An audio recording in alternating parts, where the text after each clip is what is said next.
Welcome to Jamuna kitchen. நம்ம இன்னைக்கு வந்து இந்த சம்மருக்காக ஐஸ்கிரீம் செய்ய போறேங்க. அதுக்கு தேவையான பொருட்கள்லாம் என்னென்னு சொல்றேன். நிறைய வெரைட்டிஸ் ஆஃப் ஐஸ்கிரீம் இருக்கு. நம்ம இந்த டைம்ல வெளியில வாங்கி சாப்பிட்றத விட நம்ம வீட்லயே செஞ்சு சாப்பிட்றது ரொம்ப நல்லதுன்னு நினைக்கிறேன்.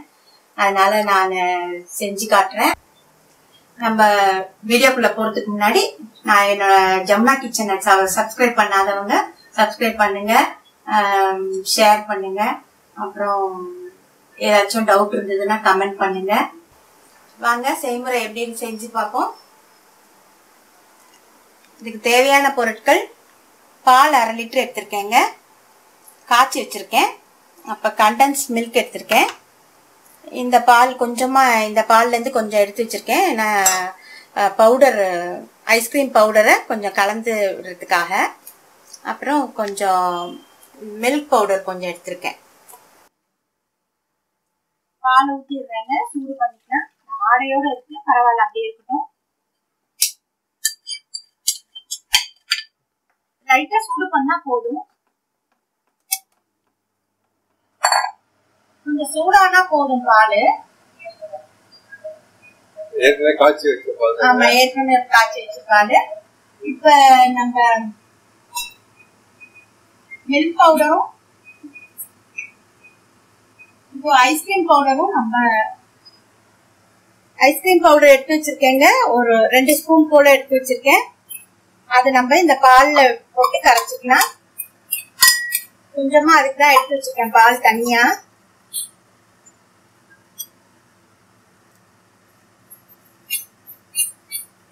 கட்டி இல்லாம கலந்துக்கலாம். இது கூடயே மில்க் பவுடரும் ஆட் பண்ணிக்கிறேன்.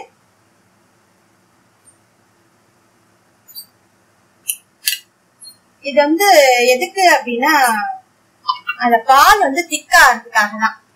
முக்கால்வாசி கார்ன்ஃபிளவர் போடுவாங்க. அதை விட நீங்க இந்த மாதிரி ஐஸ்கிரீம் பவுடர், மில்க் பவுடர் இதெல்லாம் சேர்த்தீங்கன்னா உங்களுக்கு வந்து பிளேவர் நல்லா இருக்கும், திக்காவும் இருக்கும், டேஸ்டும் ரொம்ப நல்லா இருக்கும்.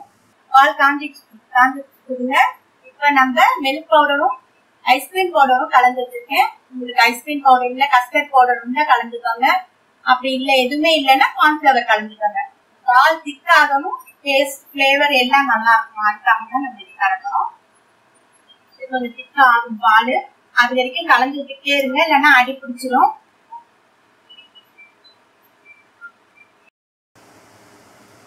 கண்டன்ஸ் மில்க் சேர்த்துக்கலாங்க. சர்க்கரைக்கு பதிலாக தான் நான் சேர்க்கிறேன். உங்களுக்கு சர்க்கரை வேணும்னாக்கா உங்களுக்கு டேஸ்ட்டுக்கு ஏற்ற மாதிரி 4ல இருந்து 6 ஸ்பூன் நீங்க சேர்த்துக்கலாம், பெரிய ஸ்பூன்ல. இப்ப நம்ம எவ்வளவு நமக்கு தேவையோ அந்த அளவுக்கு கொடுக்குறோம். அதாவது கொஞ்சமா நான் ஊற்ற போறேன், போதும். நம்ம டேஸ்ட் பண்ணி பார்த்துட்டு சுகர் வேணும்னா இன்னும் கொஞ்சம் ஆட் பண்ணிக்கலாம். அதாவது இந்த கரண்டியில 2 கரண்டி ஃபுல்லா ஊற்றிருக்கேன்.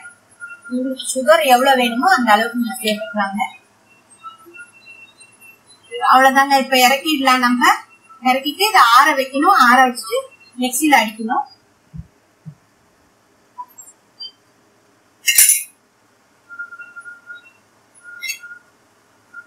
அடுப்பு ஆஃப் பண்ணிட்டேன். வேற ஒரு பவுல்ல ட்ரான்ஸ்ஃபர் பண்ணிட்டு இதை ஆற வச்சிடலாம். நல்லா கிலோ வச்சுட்டு அவ்வளவு நேரம் ஆகாது, ஒரு 1/2 an hourல ஆறிடும்னு நினைக்கிறேன். ஆறினதுக்கு அப்புறமா நம்ம மிக்சியில போட்டு நல்லா அடிச்சுட்டு அதுக்கப்புறமா நம்ம ஃப்ரீசர்ல வைக்கிறாங்க. டப்பால பேக்கெட் பாக்ஸ்ல ஊற்றி நம்ம ஃப்ரீசர்ல வைக்கலாம்.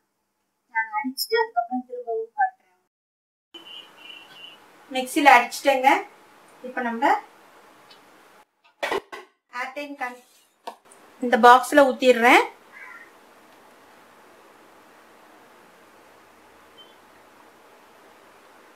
கொஞ்சம் எக்ஸ்ட்ரா இருக்கு. இப்போ இது வந்து ஒரு 3ல இருந்து 4 ஹவர் வச்சுட்டு ஃப்ரீசர்ல வச்சுட்டு திரும்ப எடுத்து நம்ம திரும்ப மிக்சியில போட்டு அடிக்க போறோம். அந்த மாதிரி அடிக்கிறதுனால நமக்கு வந்து ஸ்மூத்தா வரும் ஐஸ்கிரீம்.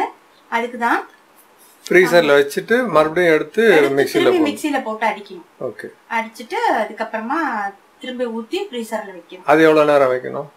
அது வந்து 6 ஹவர்ஸ் வைக்கணும். சோ ஐஸ்கிரீம் சாப்பிடணும்னா 8 hours வெயிட் பண்ணணும். ஆமா, கண்டிப்பா. நம்ம இதை டைட்டா மூடிட்டு ஃப்ரீசர்ல வச்சிடலாம்.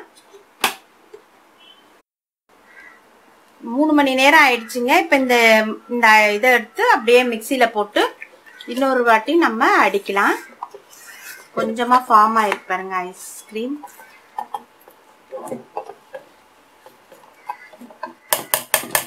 அடிச்சுட்டு திருப்பி நம்ம இந்த டப்பாலேயே ஊற்றி வச்சிடலாம். நாங்கள் இப்பயே எவ்வளோ க்ரீமியாக இருக்கு பார்க்கறதுக்கு.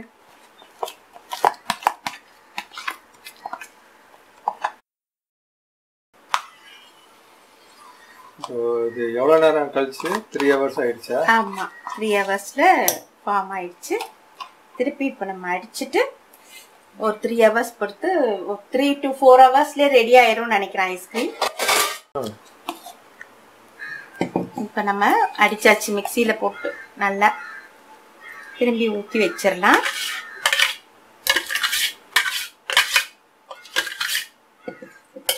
ஒரு 3 ஹவர்ஸ் இருந்தால் ஓகே ஆயிடுமா? ஆமாம், 3 to 4 ஹவர்ஸ் நம்ம ஃபார்ம் ஆயிடுச்சுன்னா நமக்கே தெரியும் பார்க்குறப்ப. அப்போ எடுத்து சாப்பிடலாம். ஐஸ்கிரீம் வச்சோங்க நம்ம ஒரு 4 ஹவர்ஸ் முன்னாடி வச்சோம். இப்போ ரெடி ஆயிடுச்சுன்னு நினைக்கிறேன். திறந்து பார்க்குறேன். ரெடி ஆயிடுச்சுங்க. நம்ம இப்போ எப்படி இருக்குன்னு சாப்பிட்டு பார்க்கலாம். நான் போட்டிருக்க இன்க்ரீடியன்ஸ் எல்லாமே இல்லைனாலும் நீங்கள் வெறும் கார்ன்ஃப்ளவர் வச்சு பால் வச்சு மட்டும் கூட செய்யலாம். நான் என்கிட்ட இருக்கிறதுனால எல்லாத்தையும் நான் போட்டு செஞ்சேன். இதை தான் போட்டு செய்யணும்னு இல்லை. பால் இருந்தா மெயினானது பால். அந்த கெட்டி ஆகிறதுக்கு கார்ன்ஃப்ளவரோ இல்லை மில்க் பவுடர் எதுனாலும் உங்க இஷ்டம். அதனால எப்படி இருக்குன்னு இந்த மாதிரி செஞ்சு பாருங்க. எப்படி இருக்குன்னு டேஸ்ட் பண்ணி பாருங்க. வாங்க.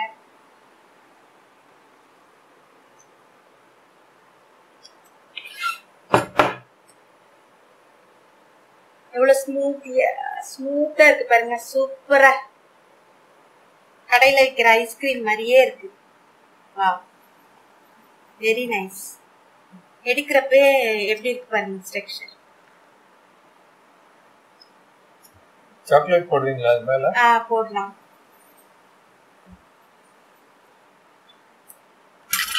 சாக்லேட்லாம் இருந்ததுன்னா இந்த மாதிரி போட்டுக்கோங்க. நட்ஸ் இருந்தாலும் போட்டுக்கோங்க. எப்படி இருக்கு டேஸ்ட் பண்ணி பார்க்கலாம்.